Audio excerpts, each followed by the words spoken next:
വാർത്തയിലേക്കാണ്. ജനമൃതികളുടെ ബന്ധനമറുത്ത് മോക്ഷം തേടി ആയിരക്കണക്കിന് ഭക്തരാണ് തിരുവല്ലാമലയിലെ പുനർജന്യ ഗുഹയിൽ നൂഴൽ പൂർത്തിയാക്കിയത്. വൃശ്ചിക മാസത്തിലെ വെളുത്തപക്ഷ ഏകാദശി ദിനമായി ഇന്ന് തിരുവല്ലാമല വില്വാദ്രിനാഥ ക്ഷേത്രത്തിൽ നിന്നുള്ള ചടങ്ങുകൾക്ക് ശേഷമാണ് പുനർജന്യ നൂഴൽ ആരംഭിച്ചത്.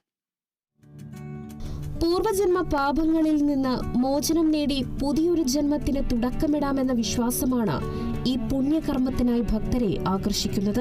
ചരിത്രവും ഐതിഹ്യവും ഇഴചേർന്ന കഠിനമായ അനുഷ്ഠാനത്തിന്റെ ഭാഗമാകാനും നൂഴാനും ആയിരങ്ങളാണ് തിരുവില്യാമലയിൽ എത്തിയത്.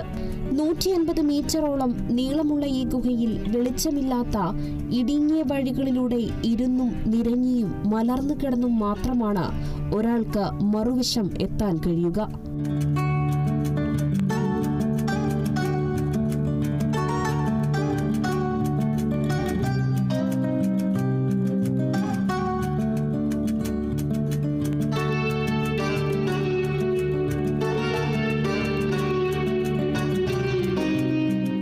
ഗുഹയിൽ നുഴൽ ആരംഭിക്കുന്നതിനു മുൻപ് ഭക്തർ പാപനാശിനി തീർത്ഥാടനത്തിൽ മുങ്ങിക്കുളിക്കുന്നതും ചടങ്ങിന്റെ പ്രധാന ഘടകമാണ്.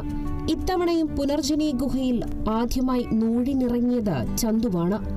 വർഷങ്ങളായി ഈ ചടങ്ങ് മുടങ്ങാതെ നടത്തുന്ന ചന്തുവിന് പിന്നാലെ ഈ വർഷം അദ്ദേഹത്തിന്റെ മകനും ഭക്തിയുടെ പാരമ്പര്യ കൈമാറ്റം വിളിച്ചോതി.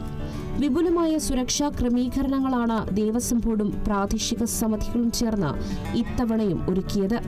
ഫയർഫോഴ്സ്, പോലീസ് തുടങ്ങിയവരുടെ നേതൃത്വത്തിൽ കനത്ത സുരക്ഷാ സംവിധാനങ്ങളാണ് ഇവിടെ ഏർപ്പെടുത്തിയിരുന്നത്.